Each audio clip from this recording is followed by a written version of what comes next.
17 gün sonra çobanlık yaparken bulunduğu ortaya çıkan Muharrem Yıldız olayı ile ilgili Müge Anlı ile Tatlı Sert programında yeni gelişmeler yaşandı. Öldürüldüğü düşünülen Yıldız'ın ortaya çıkmasıyla dosya yeniden gündeme gelirken eşi hakkında yaptığı ağır suçlamalar dikkat çekti.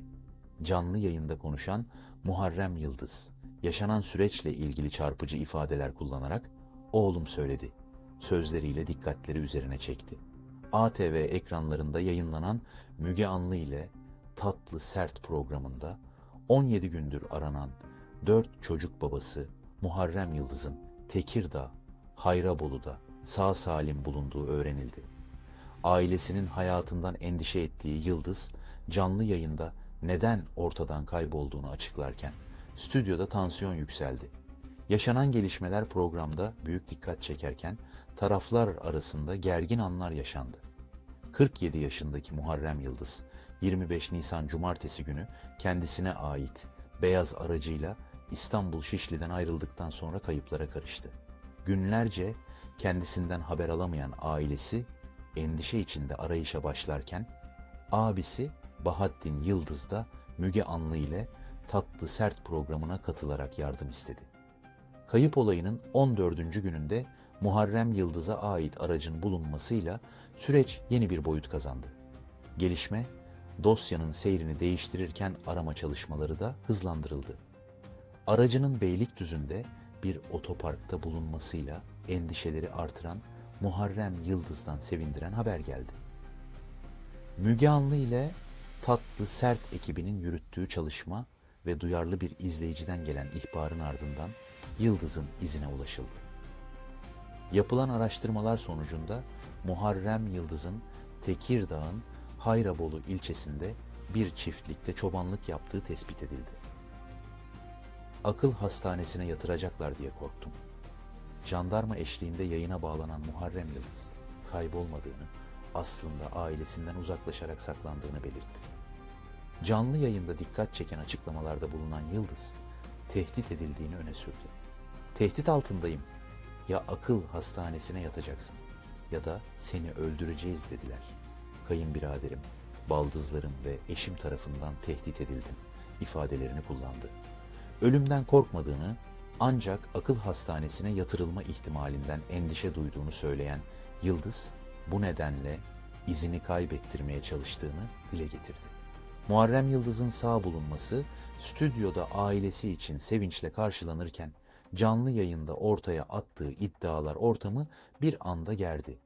Gelin, görümce ve aile bireyleri arasında sert tartışmalar yaşandı.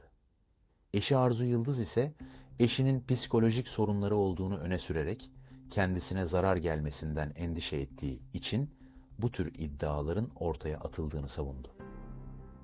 Program sunucusu Müge Anlı ise Muharrem Yıldız'ın durumunun ciddiyetine dikkat çekerek ailenin bu süreçte birlik olup gerekli tedavi ve destek adımlarını birlikte atması gerektiğini ifade etti.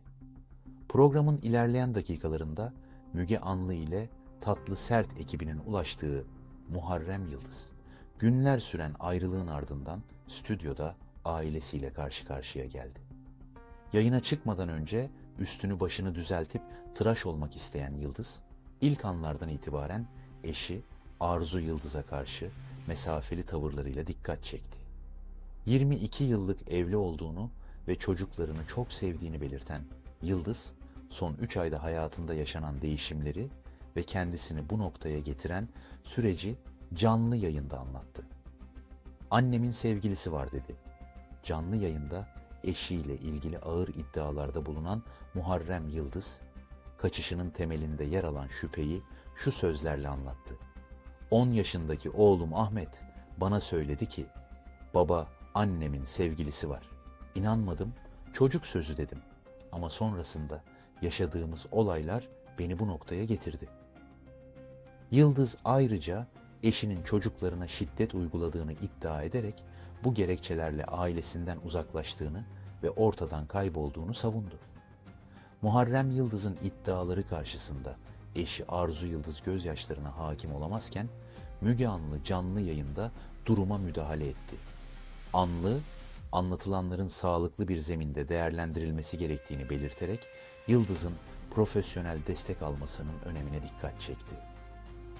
Yayında Muharrem Yıldız'ın bazı ifadelerinin sanrı niteliği taşıyabileceği ve psikiyatrik bir değerlendirme sürecine ihtiyaç duyduğu görüşü dile getirildi. Müge Anlı, aileye seslenerek bir hastaneye yatırın, el ele verin ve ona yardımcı olun çağrısında bulundu. Ailesinin ve eşinin tedavi olmalı çağrılarına sert tepki gösteren Muharrem Yıldız, geçmişteki iş hayatını örnek göstererek kendisini savundu. Yıldız, güvenlik müdürü olan adam nasıl hasta olur? Sözleriyle iddiaları reddetti. Ancak Müge Anlı, durumun kişisel yorumlarla değil, tıbbi değerlendirmeyle ele alınması gerektiğini vurguladı. Yayındaki yönlendirmelerin ardından Yıldız'ın ikna olduğu ve sürecin uzman kontrolünde ilerlemesi gerektiği ifade edildi. İlaçları içmedim çünkü bana deli dediler. Doktorun verdiği ilaçları kullanmadığını itiraf eden Muharrem Yıldız, bunu bana deli dediler, sen hastasın dediler, o yüzden içmedim sözleriyle açıkladı. Eşinin kendisini aldattığına dair şüphelerini sürdürdüğünü belirten Yıldız, eve gizli kameralar yerleştirdiğini de kabul etti. Müge Anlı'nın eğer sağlıklıysan git raporunu al, sonra gel, burada her şeyi anlat önerisi üzerine ise Yıldız'ın Bakırköy Ruh ve Sinir Hastalıkları Hastanesi'ne gitmeyi kabul ettiği ifade edildi. Stüdyoda Muharrem Yıldız ile eşi ve aile bireyleri arasında yaşanan sert tartışmalar programa damga vurdu. Gerginliğin artmasıyla birlikte Arzu Yıldız, yaşananların ardından boşanma davası açacağını açıkladı. Müge Anlı ise taraflar arasındaki tansiyonu düşürmeye çalışarak sürece müdahale etti. Anlı, Muharrem Yıldız'ın sağlık durumu nedeniyle tedavi sürecinin önemine dikkat çekerek hastaneye yönlendirilmesi gerektiğini vurguladı.